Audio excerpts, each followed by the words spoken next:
this whole concept of redemption and making amends. Mhm. um, Historically, I mean, I don't know how far back in literature you could go and not find that as a primary theme in literature. Um, and the other term was wronged by. One of the things that troubles me in most of the thrillers that I read, I'm a big C.J. Box fan. And again, a Wyoming guy, but and unlike you, he could find some way to work the wilderness into his stories.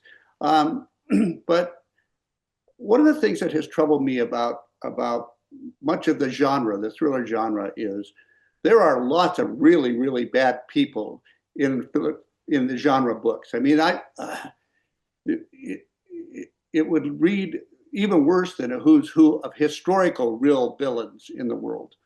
Um, but very few of us do a really good job of trying to explain why they're bad people.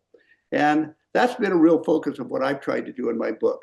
And part of it is because I've lived, like you, in a number of places in the world. My family lived in Iran for years prior to the fall of the Shah.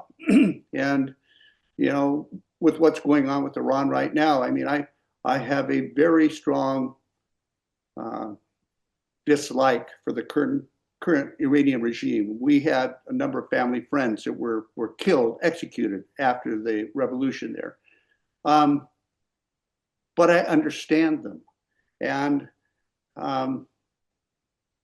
when you truly believe that you are protecting one schism of the Islamic faith, and that if you do not do it, it will be destroyed, and you have a strong belief in that faith, there are no rules. There is nothing wrong.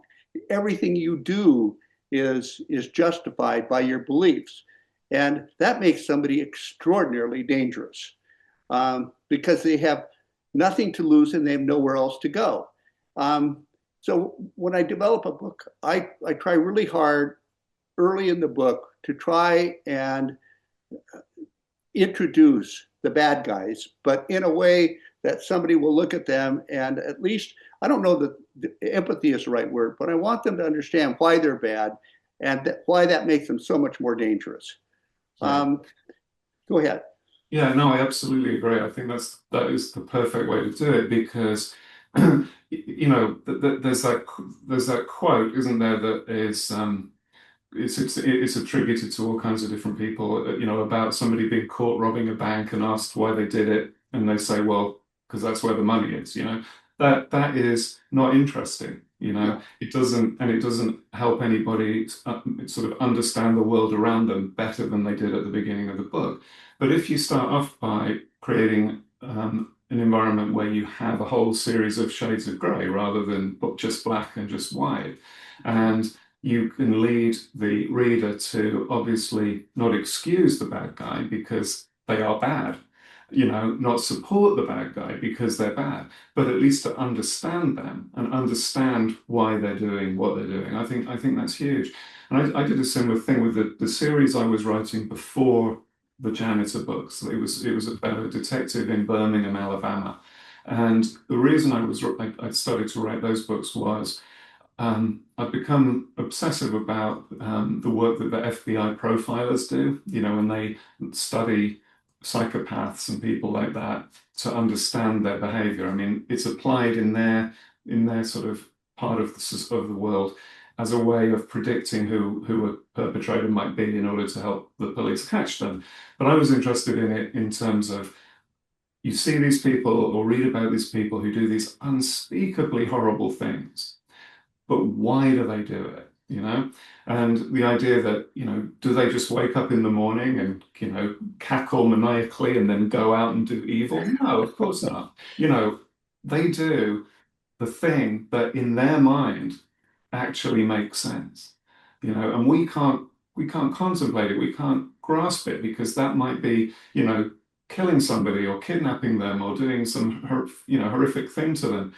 But to them, it makes sense to do that. It's not evil, it just makes sense. And so, what I really wanted to do was understand or really focus on understanding the things that make those kind of people behave in the way that they do.